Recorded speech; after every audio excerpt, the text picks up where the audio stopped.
E com o quê? Porque eu tinha, já era médica, ganhava um salário de pobre, que todo médico é pobre. Eu só sei que o Raimundo dizia assim, você não, se desculpe, Thalia, eu não quero desanimar, mas você não vai conseguir visto esta bolsa, não é? Porque eles não dão para quem tem mais de 32 anos. Tinha esse negócio de idade. Aí eu fui para o British Council, eu falei, por favor.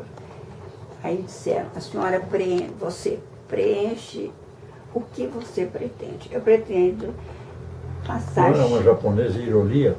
Lá não. Não. Eu falei assim, eu queria estagiar na Inglaterra, no Stoke Mandeville Hospital, no Spinal Cord Injury Center, porque eu queria ser treinada para ver a bexiga dos neurogênicas, dos pacientes, dos quaisquer que sejam as causas, traumas, tumores, blá. Você tinha um convite, porque eu tive um contato e eu percebo que isto precisa, porque os quadros seculares são pá. E existe uma certa dificuldade na universidade em tratar o reabilitando como um paciente. E dá até os colegas, o paciente sim, porque tem paciência, então é por isso. Aí, tá bom, então isso leva uns 6 meses, nós vamos mandar para a Inglaterra. Eu fiquei aguardando o Raimundo dizer, você não vai conseguir, que até depois dos 40 eles não dão bolsa mesmo. Eis sem não quando toca o telefone, 5 e pouco da tarde, alô, da casa da doutora Thalia, sim, a senhora, aqui é do Conselho Britânico, estou comunicando que sua bolsa saiu, a senhora tem, isso era dia 21 de abril de 71, para comunicar à senhora que dia 29 a senhora tem que estar em Londres. Nossa, uma semana de... E que vai ter Mrs. Wood, que é a tutora que eles chamam lá. Não, era Mrs. Wood, era uma secretária. Irá esperar a senhora no aeroporto.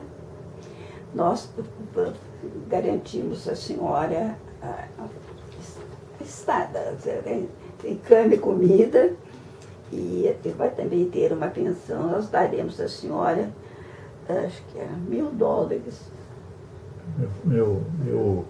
Não era equivalente a $1.000, não era 1.000 libras, é X pounds. O equivalente a... Aí tomei um banho, me empiriquitei, meu marido chega 7 horas da noite do consultório, onde a madame pensa que vai. Eu falei, a madame não pensa, ela vai para Londres. Ele ficou branco. O que aconteceu? Saiu a bolsa. O Raimundo sentou assim, você tem coragem de me deixar com 4 crianças? Eu falei, tem os 3 meses, passa depressa. É bom até... 3 meses.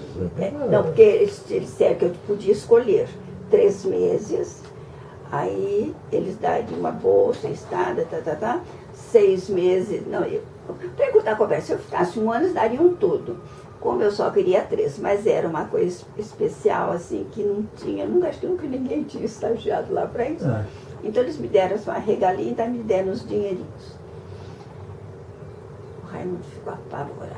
Ele falou, olha, será que eu vou aguentar? Eu falei, vai.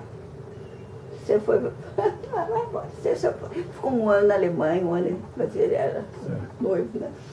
Os meus filhos todos viajaram depois. Foi. Mas o Raimundo, quase chorando assim, foi me levar no aeroporto.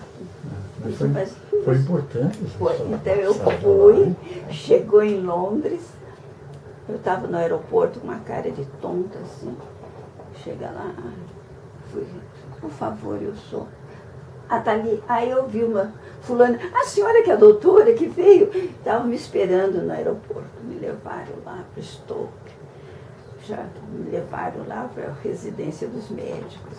Pois ó, e daí a primeira você caminhou. E a primeira coisa que eu fiquei surpresa, que disseram, a senhora veio de onde? Do Brasil? Eu falei, mas a senhora é branca. Eu falei, é que eu uso roupa branca, da brinquedo assim, que eu achei tão ridículo, né? Que eu uso roupa branca. Nossa, mas foi me dar. Então, eles me trataram tão bem. Aí eu fui falar com o Gutmann. O Gutmann fez uma festa. Então, porque eu sabia meia dúzia de palavras em alemão e sabia a história dele, que era um judeu alemão perseguido na Alemanha. Então, ele era refugiado na Inglaterra, né?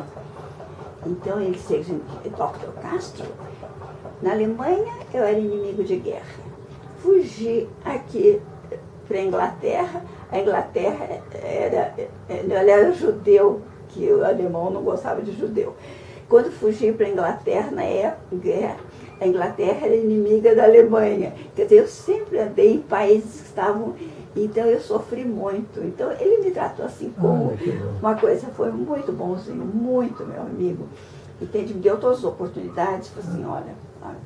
Agora, depois você voltou para o Brasil e você se dedicou muito a essa especialidade. Não, né? não é que se dedicou muito, eu continuei fazendo, só que agora eu já tinha uma infraestrutura, já podia pedir os exames, prover por A mais B, fiz a minha pós-graduação em neuro, meu trabalho de mestrado, minha tese foi sobre a bexiga, a bexiga neurogênica na sistemática da reabilitação.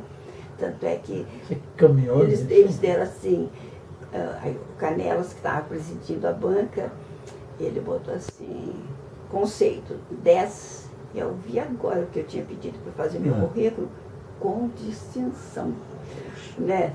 E o Canelas, o Raimundo me contou um pouco antes de morrer só. Ele falou assim, Nathalie, você sabe que o Canelas disse de você que o seu mestrado valia mais do que muitos doutorados que passaram por lá, porque mostrou uma dedicação, uma especialização que, ainda mais para a menininha cheia de coisinhas, e que aí ainda passava as ondas, e passava sonda nos homens. Entende? Bota o dedão lá, ia dar aula, porque eu dei muita aula. Então, porque quando entra em choque medular, então a bexiga não responde com uma contração, existe retenção, e a saída de choque tem que fazer tal exame. Ver os reflexos, anal, bulbo cavernoso e não sei o que lá. E eu sabia que ninguém sabia o que era, que eram os negócios de baixo vento, dos países mais. Eu falei, o reflexo anal, a gente introduz o dedo enluvado no ânus do paciente, arregaça o prepúcio, aperta a glande e se estiver saindo do choque, aparece o reflexo anal. Então, os meninos da faculdade, que eram colegas, meus filhos já todos não, diziam assim, por só sua mãe, com aquela panca, dar aquela aula e mostrar como pesquisa para objetivar o negócio. Eu falei, nossa, eu nunca tinha pensado. Porque você percebe a libertação daquele... Não, você vê? Não, quer dizer, entende? Então, que evolução da Nathalie. Da caipira, chegar. Para essa Nathalie, hoje professora, né? Muito bacana. Mas eu acho engraçadinho que os meninos ficam assim, nossa. O que eu fiquei impressionado, Nathalie, claro que você ouviu muitas coisas em relação aos tratamentos aos clientes seus, né? Mas você marcou mesmo. Hoje você é reconhecida. O que você assistiu de paraplégico, com problemas urinários, problemas de área vesical, impressionante. E você mantém. O que me impressionou é você ter se aposentado na faculdade e continuar... 14 anos fazendo... Agora, o que eu mais... 14 anos no ambulatório de urologia, graciosamente, assistindo pessoas com problemas vesicais. Até aí eu acho assim, encontrar Espera um pouquinho. Você realmente foi encontrar muito bonito, parabéns. Eu concordo que é uma determinação, tem uma motivação, mas o que eu mais fiquei lisonjeada não é você ter dito, você fez, você é reconhecida, que não só não. O que eu achei formidável foi assim, o professor Godoy Moreira me abriu assim, a senhora pode ficar aqui. Eu fiquei lá. Então, aí depois eu falei assim, eu quero fazer pós-graduação em neuro, porque eu gosto de neuro. Aí, mas precisa fazer. Eu fui lá, fiz tudo que fui aprovada, fiz a pós-graduação em neuro, fiz a minha dissertação e fiz tudo direitinho, apresentei a tese e foi. Aí fiquei, quando eu completei 70 anos, pedi com a compulsória, aí eu pedi autorização para o professor de urologia se eu podia continuar, que eu acompanhava o ambulatório de urologia com o Borelli. Ele era um urologista. Então, eu acompanhava, aí eu falei, agora eu posso ficar aqui na URO fazendo o ambulatório? Falei, pode. E me deram a sala número 1, entende? Todos os exames que eu pedia, deixar. Beleza. Fiquei até agora, julho. Até que um dia eu disse assim, eu vou parar. Você começou a gerar problema, porque eu sei que as pessoas te procuravam numa quinta-feira. Você dava. E você, aquilo começou a ficar congestionado mesmo, né? Não, eu atendia 15 pacientes por dia, 10 a 15, assim, entendi, não cobrava nada. E eles me davam presentinhos, até pãozinho, eu estou coitadinhos. Então eles eram. Mas eu fui fazer, aí o Miguel, cirúrgico, quando entrou, eu falei, ele me respeita assim, não senhora, não vai embora não, fica aqui. Entende? Muito bom. Não, sabe, então eu fui aceita. Você parou lá? Agora, desde julho que eu parei mais, elas telefonam aqui, então às vezes eu vou lá, falo, mas eu só queria falar com o paciente, posso? Lógico, a sala da senhora, mas não, eu tenho que parar, tem uma hora, eu sinto falta, mas você tem. Chega um momento que é difícil. Não, mas eu gosto daqui, é difícil parar. Também tem isso, né? Não, porque você tem uma vivência, que você tem um olho clínico, entende? E não tem grandes filosofias, não. É você se interessar em fazer isso para a dor das bexigas, que eu pensar. Aí até alguém, acho que foi o Raimundo, eu escrevi, quando eu chegasse, não, Raimundo chegou um fulano, então eu dizia assim, mulher, quem te viu e quem te viu. Não, porque então, sabe, Raimundo, eu passei a sonda, mas aí eu descobri, depois tinha uma tosse aumentada, eu mandei para cirurgia. Quer dizer, então eu dinamizava aquilo, eu não era só a bexiga, eu era o paciente como um todo. E eu concluí as minhas aulinhas assim. Parabéns, Então, a reabilitação, a quarta fase da medicina, na qual medidas médicas e paramédicas são aplicadas ao incapacitado físico, visando a sua reabilitação integral. E esse tratamento de reabilitação deve se estender não só ao paciente, mas aos familiares, para que entendam porque tem um limitado físico, é uma sobrecarga, é um problema social que precisa ser papapá. Você escreveu alguma coisa? Escrevi e deve estender-se também à comunidade que deve respeitar o incapacitado ou o limitado que acha que é um dependente gratuito, que ninguém é dependente. Sabe como é? Assim, o Raimundo disse, nossa, Thalys, você me emociona, sabe? Então o Raimundo assim, nunca me tolheu e sempre... Não, acho que o papel que o Raimundo representou foi nessa sua carreira foi fundamental, porque um outro pai, Machão, ele é... Não, mas foi muito batuta. Não, pai, mas eu acho assim, que o Raimundo fez por mim, eu disse, Raimundo, eu sou micha, mas eu gosto disso, tem que fazer. Você não é micha, você tem uma autoestima baixa dali, você transcende, quer dizer, ele me dava uma sensação. Eu dizia, Raimundo, você é muito ridículo, viu? Quer dizer, então, até ele me convencer que eu não era tão fundo de poço.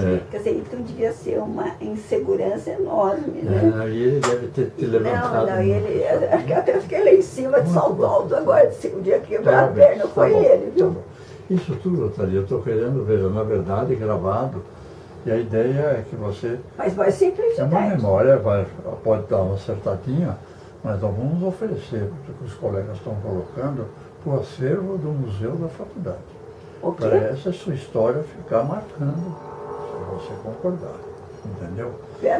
Porque essas gravações nós estamos levando para o doutor André, o diretor do museu, E a ideia é que quando nós formos lá, a gente vai oferecer a eles isso aí para entrar no acervo. Então, amanhã ou depois, historicamente, se alguém quiser saber da doutora Thalys, alguma coisa, tem lá uma fala dela. Ainda bem que não tem podre, né? Tá bom? Entende? Aquela primeira parte lá, minha, você pode tirar uma. Não, mas não é. A tua carreira Não, Fernando. Olha, então você tem um lugar muito específico, muito especial na minha vida. Porque eu tinha medo de homem. Homem. Cuidado com homem. Eu não, nem, Você conhece medo? não, esse medo, então você tinha. Mas era o medo do quê? Meu pai é assim, Não, que bota a vinha, São filha para Paulo, estudar né? inglês. Não, caipira que chega lá na capital. Então, porque tem as tontas que se entregam, não sei o quê. E a menina que eu já era o contrário, era uma chata, né? Mas eu não me arrependo. Olha, personagem feio porque eu quis. Eu me lembro.